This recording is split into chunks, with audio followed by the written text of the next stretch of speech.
नमस्कार, मैं अजय रोक और आप देख रहे हैं काशी उजाला न्यूज चैनल।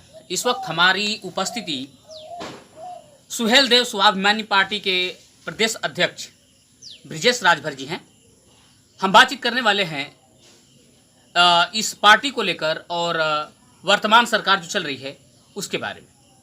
सर, अपना परिचय देते हुए बताएं हमें। चाहते हो तो पहले नशा की चीज़ों को बंद कर दो। ये हीरोइन, गांजा, चरस, ये आपके बड़े बड़े उद्योगपति, अभी ओम प्रकाश राजभर का ही पदाधिकारी 8.5 किलो गांजा लेके पकड़ा गया। क्या किए आप लोग? ये तो दारू गांजा के चक्कर में ये बेचवा रहे हैं लोग। तो क्या राम राज्य में ऐसा होता था? अच्छा, श्री राम जी का नारा लगा करके ये लोग मतलब गलत काम करते हैं, कुछ इस तरह दबंगई वाला काम करते हैं। तो आप हमें ये बताएं कि क्या श्री राम जी भी इस तरह का काम किए हैं क्या अपने जीवन में? भाई, भगवान राम तो देखिए पुरुषोत्तम थे और वास्तव में भगवान राम थे जिन्होंने भाई अपने यहाँ अपने पूरे भारतवर्ष, पूरे विश्व के लिए एक शांति का संदेश दिए हैं। उनकी एक बहुत बड़ी छवि है, ईश्वर हैं। लेकिन अब उनसे तुलना हम किसी का नहीं कर सकते। भगवान राम ने जो किया है वो आज हमारा वेद पुराण और हमारा हिंदू धर्म तो उनके नाम पे ये लोग दबंगई क्यों करते हैं फिर? मतलब ये धर्म के सौदागर हैं, ये धर्म को बेच रहे हैं, धर्म के नाम पे बार्गेनिंग कर रहे हैं, लोगों को धार्मिक कंडीशन में बांटने का काम कर रहे हैं। कहीं हिंदू, कहीं सिख, कहीं ईसाई, कहीं मुस्लिम, ये बांट करके बार्गेनिंग करके देश को कर्ज में ले जाने की कोशिश कर रहे हैं और ले गए हैं। आज हमारा देश बहुत कर्ज में हो गया है। इसको जगाने के लिए संविधान खतरे में है, लोकतंत्र खतरे में है। संविधान और लोकतंत्र को बचाना है तो इंडिया गठबंधन का साथ देना होगा और इनके बहकावे में नहीं आना। अच्छा, अभी संविधान जो है, संविधान से इनको कोई खतरा है क्या? यह लगातार जो है संविधान में संशोधन चाहते हैं, ये मोदी सरकार मतलब हमेशा संशोधन चाहती है। इनको संविधान से क्या दिक्कत, क्या परेशानी है? अभी कुछ दिन पहले ये भी आया था सामने बात की मतलब हिंदू राष्ट्र बनने वाला है इंडिया जो है। अभी एक धीरेन्द्र शास्त्री जो है वहाँ छतरपुर में बैठा है, वो कहता है कि हिंदू राष्ट्र बनेगा। और बहुत सारे लोग, बीजेपी के नेता भी कहते हैं कि हिंदू राष्ट्र होना चाहिए। तो इस पे आपका क्या ख्याल है? मतलब संविधान को चेंज कर देना चाहिए? नहीं, संविधान देखिए, बाबा साहब, यही तो मैं कह रहा हूँ कि संविधान को बचाने की कवायद हम लोग कर रहे हैं। ये संविधान के खिलाफ है। अगर ये संविधान के साथ होते तो आप बता दीजिए कि जो उत्तर प्रदेश या पूरे भारत में जो प्रक्रिया भारत भाजपा की चल रही है, ये जनादेश नहीं है। ये जबरदस्ती हर प्रदेशों में, चाहे महाराष्ट्र देख लीजिए, चाहे राजस्थान देख लीजिए, चाहे कर्नाटका देख लीजिए, तमिलनाडु, बंगाल देख लीजिए, उत्तर प्रदेश देख लीजिए, बिहार देख लीजिए।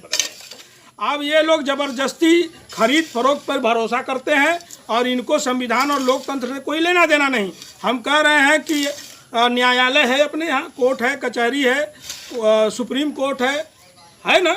तो आप अगर कोई आरोपी है, चाहे कोई कितना बड़ा ही अपराधी हो, उसको उससे संबंधित धाराएं लगेंगी, वो कोर्ट जाएगा, उसके लिए मुकदमा चलेगा, तारीख गवाह सब होंगे ना। उसके बाद तो फैसला लिया जाएगा कि इसका घर टूटेगा, ये जेल जाएगा, कि इसको गोली लगे मारा जाएगा, कि इसको फांसी होगी। आज योगी आदित्यनाथ की सरकार तुरंत फैसला लेकर के किसके ऊपर? विपक्ष के ऊपर, जो उनके सरकार में है। क्या वो चोर उचक्का नहीं है? क्या वो घोटालेबाज नहीं है? क्या वो रेपिस्ट नहीं है? कौन नहीं है? चिन्मय आनंद लेके चाहे कुलदीप सिंह सेंगर को देख लीजिए और तमाम ऐसे जो है कि हत्यारे इनके यहाँ रेपिस्ट पड़े हुए हैं। क्या उनको सजा दिए हैं लोग? लेकिन जो विपक्ष का नेता है, विपक्ष के लोग हैं, आज उनकी हत्या हो रही है। उनके ऊपर एक तरफ इनकाउंटर के स्पेशलिस्ट लेके चल रहे हैं, एक तरफ बुलडोजर। कोर्ट कचहरी बंद कर दीजिए, संविधान लोकतंत्र बंद कर दीजिए। यही है ना आपकी राजनीति। तो ये लोग लोकतंत्र को खत्म करना चाहते हैं। संविधान को बचाने के लिए हम आपके चैनल के माध्यम से अपील करना चाहते हैं कि आप लोगों को एकजुट होना पड़ेगा। बाबा साहब के सपने को, अधूरे सपने को पूरा करना है, संविधान को बचाना है, तब हम लोग बच पाएंगे। आज संविधान की देन है कि आज हम लोग राजनीति कर पा रहे हैं, हम लोग शिक्षा ले पाए। नहीं तो इनकी मनुस्मृति क्या थी? इनकी मनुस्मृति तो यही कहती थी कि पिछड़े दलित अल्पसंख्यक को शिक्षा नहीं देना है। तो अगर हम लोग शिक्षित नहीं होते तो आज वहाँ तक पहुँच पाते? ये तो संविधान की देन है। तो संविधान के तो ये लोग विरोधी है ही हैं कि आज संविधान ने हमको हक दे दिया, हमको अधिकार दे रहा है, हमको हिस्सा दे रहा है, आरक्षण की ताकत पे हम लोग आगे बढ़ रहे हैं, तो इनको जलन हो रही, तो ये तो संविधान के खिलाफ रहेंगे। तो हमको तो हमारा धर्म तो बनता है जो हमारे समाज के नेता जो बार्गेनिंग करके अपने निजी लाभ, अपनी मलाई के चक्कर में, अपने बेटे के मंत्रालय के चक्कर में, अपने बेटे अपने प्राइवेट लिमिटेड कंपनी को बढ़ाने के चक्कर में ये तो हमारा सौदा कर रहे हैं। तो इससे जागने और जगाने के लिए मैं आपके चैनल के माध्यम से पिछड़े दलित अल्पसंख्यक समाज के, किसान कमेरा समाज को हम लोग आगाह करना चाहते हैं, उनको जगाने के लिए एकजुट हो रहे हैं। ये इंडिया गठबंधन ये संविधान को बचाने के लिए है और ये सीधे सीधे कमेरा बनाम लुटेरा की लड़ाई है और इस लड़ाई में सबको एकजुट और संगठित होकर के लड़ाई को लड़ना होगा। इस तरह से डायरेक्टली बोलने में आपको डर नहीं लगता? अरे किस बात का डर है, मरना एक दिन हैया है। संविधान के दायरे में हम लोग क्या गलत कर रहे हैं? हम लोग अपने अधिकार और हिस्सेदारी की लड़ाई लड़ रहे हैं, किस बात की गलती है बताइए? जनता कब समझेगी इस चीजों को? बिल्कुल समझेगी, जनता समझ चुकी है और घोसी उपचुनाव एक प्रमाण हम लोगों ने दिया है, एक उदाहरण दिया है। उसी तर्ज पे मिशन 2022 को हम लोग तय करेंगे। लेकिन कुछ बीजेपी के नेता ये भी कहते हैं कि जैसे ये घोसी का चुनाव हम लोगों ने जानबूझकर के हारा है क्योंकि कोई ईवीएम का सवाल न उठा सके 2024 के चुनाव में। देखिए, बीजेपी अंगूर न मिले, किसी कहावत कहे है महापुरुष ने कि अंगूर न मिले तो खट्टी है। नहीं मिला तो तमाम प्रकार का प्रोपेगेंडा बनाएंगे कि बहुत बड़ा एहसान कर दिए, लेकिन एड़ी चोटी लगाए थे। आप भी गवाह हैं, हम भी, पूरा देश गवाह है कि मुख्यमंत्री जी और 90 कैबिनेट मिनिस्टर लगे, इतने बड़े बड़े नेता मंत्री लगे, इतने बड़े बड़े सौदागर लगे, क्या कर लिए? अच्छा, 1 नेशन 1 इलेक्शन पे क्या कहना चाहेंगे आप?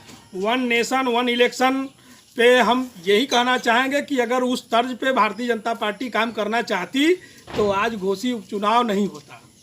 1 नेशन 1 इलेक्शन की अगर दर्द होता तो ये बार्गेनिंग नहीं करते। 1 नेशन 1 इलेक्शन आप करोगे तो किस तरह से, किस तर्ज पे करोगे? ये तो बहुत बड़ा क्षति हो जाएगा देश का। 1 नेशन 1 इलेक्शन का मतलब क्या है? अगर उसका मतलब है तो आप जैसे कि जिस तरह से भाई 2022 में जो विधायक जीता और पूर्ण बहुमत से बढ़िया वोट पा करके वो जीता, विजयी हुआ, आज उसको आपने डिप्टी सीएम और मिनिस्टर बनाने का दिलवा करके, यही भारतीय जनता पार्टी ना। अगर 1 नेशन 1 इलेक्शन ये चाहती तो उसकी सदस्यता रद्द कर देते दारा सिंह चौहान का, कि अगर ऐसे बेईमान ठग जिसको पूर्ण बहुमत से जनता जिता करके वहाँ पहुँचाई विधानसभा में, वो अपने निजी लाभ के लिए अगर भागना चाहता है तो उसके आजीवन सदस्यता रद्द कर दो कि वो विधायकी न लड़ सके। तब मैं मानता कि Bharatiya Janata party 1 nation 1 election चाहती है। आप मानते हैं कि नहीं इस बात को? तो ये बेईमानों की चाल है। 1 नेशन 1 इलेक्शन एक वास्तव में ये लोग जुमला छोड़े हैं और ये कुछ करने वाले नहीं हैं। अच्छा, ये लोग दावा करते हैं कि मैं जहां चाहूं वहां चुनाव जीत सकता हूं। जैसे आपने देखा था एक बार दिनेश लाल यादव निरहुआ आजमगढ़ में कहते हैं कि भगवान भी अगर ऊपर से नीचे आ जाएगा तो भी मुझे चुनाव हरा नहीं सकता। तो ये मतलब ये जुमलेबाजी किस तरह की जुमलेबाजी है? देखिए, भारतीय जनता पार्टी को ऐसे लोगों की ही अब जरूरत है। ये चाहे निरहुआ हो, चाहे गुरहुआ हो, चाहे ओम प्रकाश राजभर, रंपत हरामी हो, तेगलवा बाबा हो, ये राखी सावंत हो। अभी कंगना रनावत का कल आया है। कंगना रनावत कौन है? कंगना रनावत को राज्यसभा का सांसद बनाने जा रही भारतीय जनता पार्टी। तो भारतीय जनता पार्टी अब देखिए, अच्छे लोगों को, पढ़े लिखे लोगों को नहीं लाना चाहती है। वो यही लाना चाहती है जो जिनका समाज में सबसे बड़ा रोष हो, चाहे उनकी राखी सावंत हो, चाहे ओम प्रकाश राजभर हो। आप तेगलवा बाबा को देख लीजिए, ये जितने लोग हैं, जितना ये घटिया स्तर गिरा करके, चाहे राजनीति करते हो, चाहे उनका कोई कैरियर हो, चाहे बॉलीवुड में हो, चाहे भोजपुरी में हो, ऐसे लोगों को उठा करके ला रहे हैं कि चाहे जो फुहर पातर गा करके ऊपर बैठ जाए, जिनके पास जनता की भीड़ हो, पूछ हो, बस ऐसे लोगों को, ये सामाजिक लोगों को, पढ़े लिखे लोगों को नहीं पसंद करते हैं। लेकिन ये दावा जो करते हैं, मुझे एक बात समझ नहीं आती कि ये दावा जो करते हैं कि चुनाव में जीत रहा हूँ 100% और जीतते भी हैं, तो इसके पीछे मतलब किस बेस पे ये लोग दावा करते हैं और कैसे इलेक्शन जीतते हैं? देखिए, ये झूठ और फ्रॉड। देखिए, जितना इन लोगों ने वादा किया था, सारे मुद्दों को इन लोगों ने कह दिया है जुमला है। जुमला मतलब क्या होता है? झूठ, फ्रॉड, धोखा। तो ये पूरा उसका नाम जुमला रख दिए। अब ये जुमला कह देते हैं कि सारे वादे जुमले थे। तो इसका मतलब आप फ्रॉड कर रहे हो देश के साथ, देश के गरीबों के साथ, देश के गरीबों के साथ अन्याय अत्याचार कर रहे हो, बेरोजगारों के साथ, महिलाओं के साथ, किसानों कमेरों के साथ। तो ये मिला जुला करके ये धोखा, ये धोखे के आधार पर आगे बढ़ना चाहते हैं। यही तो जनता को हम लोग जगाने की कोशिश कर रहे हैं। हम लोग माननीय अखिलेश यादव जी के नेतृत्व में उत्तर प्रदेश में इंडिया गठबंधन को सपोर्ट करके और जिस तरह से घोषित उपचुनाव है, जो इनका झूठ है, जो इनका जुमला है, अभी ओम प्रकाश राजभर, पलटू राम, ये धोखेबाज भी अब हर बातों को जुमला कह रहा है। अब इससे मीडिया पूछ रही है कि ये बताओ कि आपने वादा किया था कि हम महंगाई के मुद्दे पर, आरक्षण के मुद्दे पर, हिस्सेदारी के मुद्दे पर हमने नाता तोड़ा था, तो क्या आपने दिलवा दिया? तो बोल रहा है कि वो जुमला था। मोदी योगी को माँ बहन की गाली देने वाला व्यक्ति, मोदी योगी को गंगा में डुबो के मारने वाला व्यक्ति, ये तो इतना भी ओम प्रकाश राजभर ने किसी वीडियो में कहा है कि जब मैं भारतीय जनता पार्टी के कार्यकर्ता और नेताओं को देखता हूं तो मेरा खून खौल जाता है। और इतना खून खौल जाता है कि मन करता है तलवार निकाल करके उनका गर्दन धड़ से अलग कर दूं। जो खुले मंच से ओम प्रकाश राजभर और भाजपा कार्यकर्ताओं की माँ बहन की गाली देना, जूता मारने की बात करना, बताइए कि हेट स्पीच, एक बहुत बड़ी बात आपने कहा कि इतना हेट स्पीच देने वाला व्यक्ति, इतना गलत बोलने वाला व्यक्ति, इतना असंसदीय भाषा का प्रयोग करने वाला व्यक्ति, आज माननीय राहुल गांधी का सदस्यता क्यों रद्द कर दिया गया?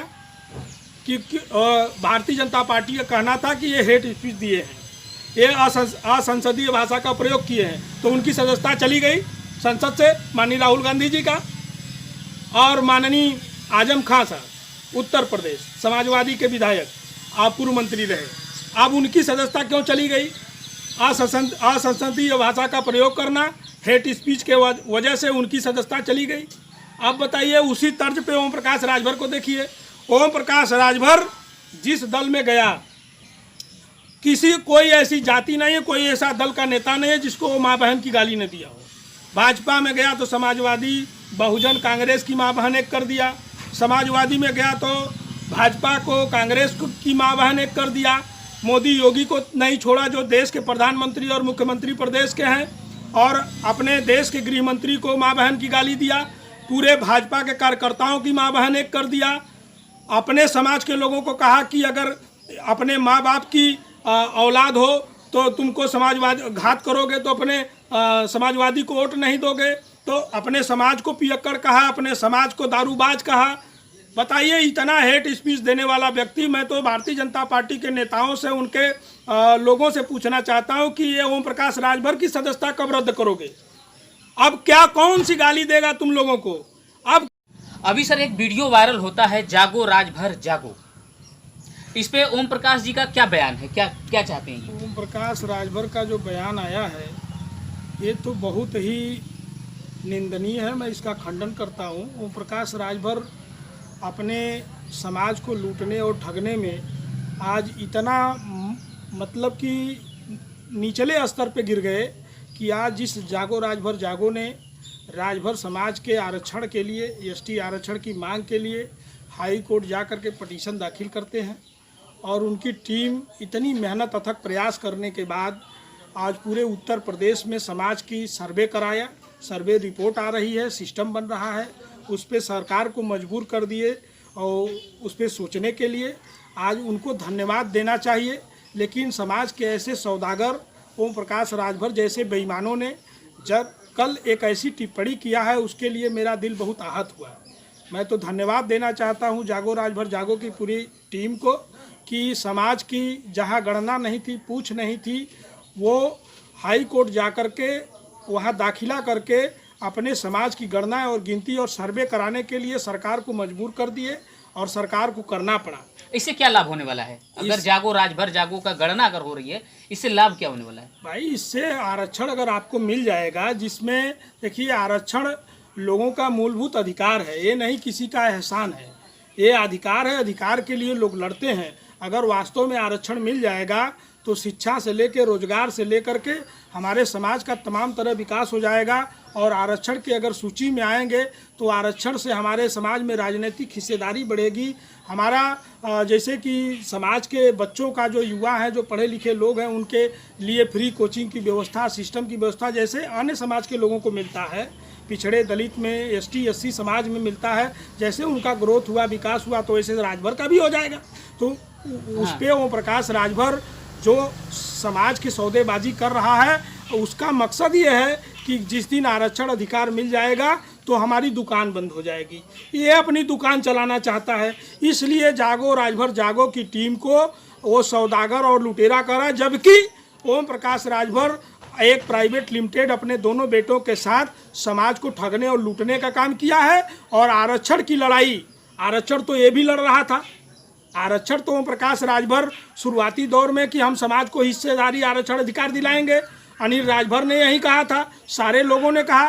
ये लोग तो किसी मंच से असली और नकली एक दूसरे को गाली देने वाले लोग थे।